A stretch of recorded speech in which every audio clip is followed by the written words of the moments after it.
I feel like this is a historic thing we're doing. Educators have had enough. We're done waiting for these basic necessities.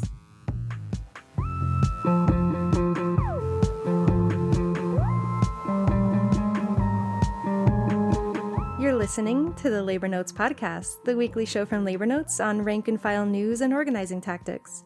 I'm pod co-host Natasha Elena Ullman and a staff writer at Labor Notes. And I'm your other co-host, Danielle Smith, an organizer at Labor Notes. I know I've mentioned before that I work with K-12 educators, and there's actually a pretty timely development in California I thought we could talk about today. For folks listening, this is going to be a good one about a piece that Danielle reported on recently about how public school educators in California are mobilizing right now. These educators are members in California Teachers Association locals across the state who have lined up their contracts to expire this summer and are working to get strike ready for the fall. Danielle's article is called California Educators Sync Up Negotiations for More Leverage. It's on our website, labornotes.org, and in the June issue of the Labor Notes magazine, which you hopefully should have gotten by now if you're a subscriber. Danielle, let's start with that quote you read at the top.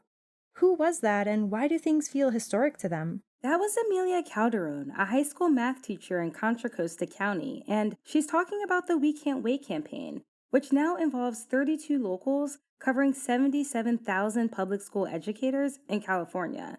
That's about a quarter of the California Teachers Association's total membership, and those educators serve 1 million students. These locals are all bargaining with their own school districts, but they're coordinating their campaigns to maximize their leverage. And Amelia told me that their coordination and the strength in numbers has made this campaign feel more united and exciting than past negotiations. That is some impressive coordination. How did such a large group of educators and locals manage to pull this off?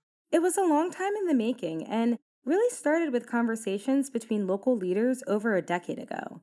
As they talked with each other, they realized that a lot of them were facing similar issues, especially when it came to privatization, and that the problems they were facing required solutions beyond just their individual locals.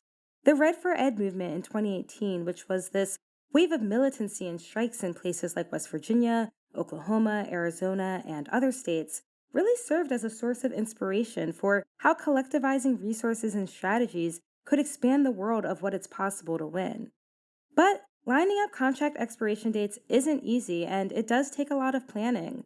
Kyle Weinberg, the president of the San Diego Education Association, talked with me about the challenges in syncing things up when locals all have their own practices and governance boards.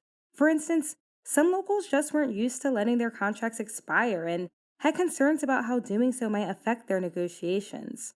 So it took time to lay groundwork for the We Can't Wait campaign, but locals didn't sit around and wait until their contract expiration dates were aligned to start working with each other. What were some early projects that brought locals together? Well, there was a push from some locals about a decade ago for community schools in California.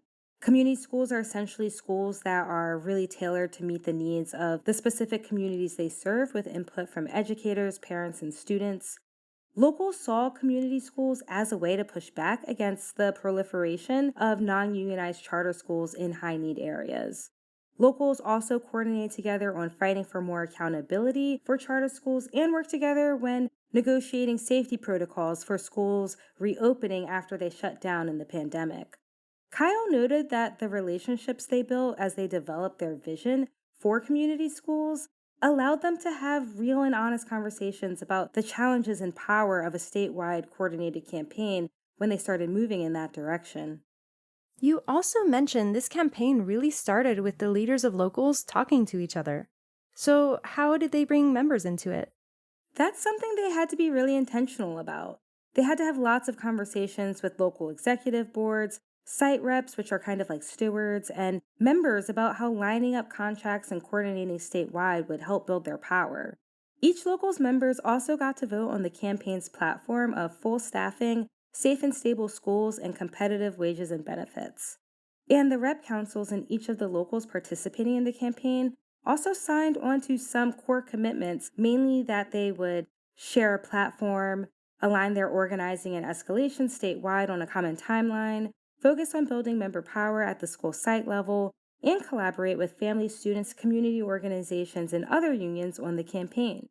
And it wasn't just about votes and pledges. They wanted members to really be committed and invested in the campaign, not just shrugging or agreeing indifferently and moving on. So they really had to have organizing conversations with members to work through their fears.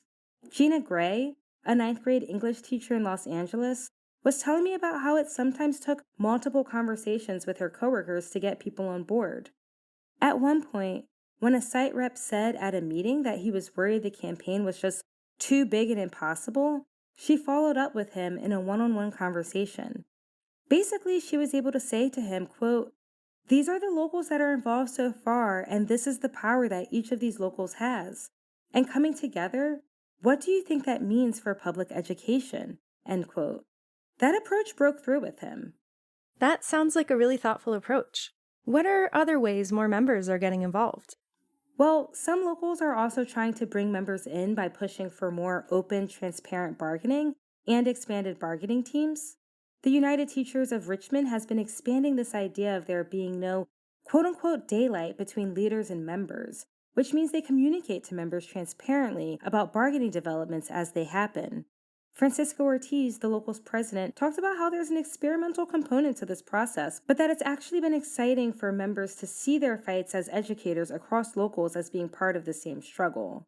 Locals have also been expanding their bargaining teams to bring more people into the process. Ortiz's local went from a bargaining team with 8 members to one with 25 to 30 people, depending on the session. And their planning meetings are even bigger, with 45 to 50 people.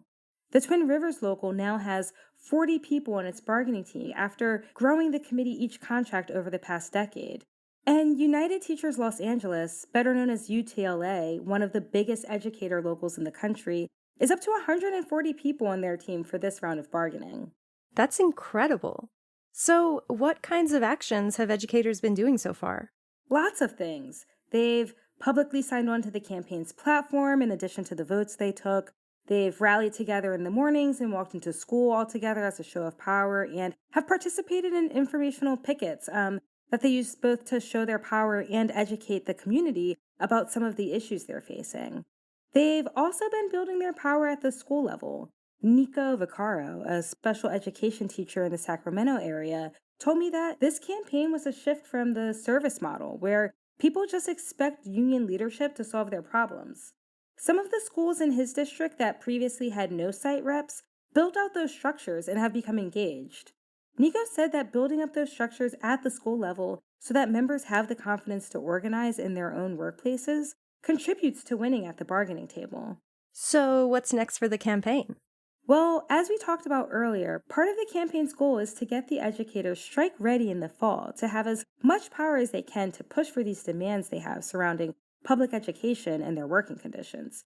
And they're also thinking ahead about how they can continue to build this power with the rest of the labor movement and are proposing contract expiration dates of June 2027 and keeping the May Day 2028 call in mind.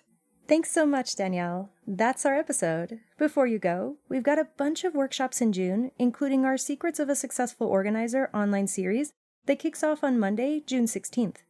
This series has a total of 3 sessions, each one on a different topic. It'll be on Mondays, June 16th, 23rd, and 30th. We do these secrets workshops every 3 months, so don't miss it. Also, this is a great one to do if you're starting to work on a contract campaign.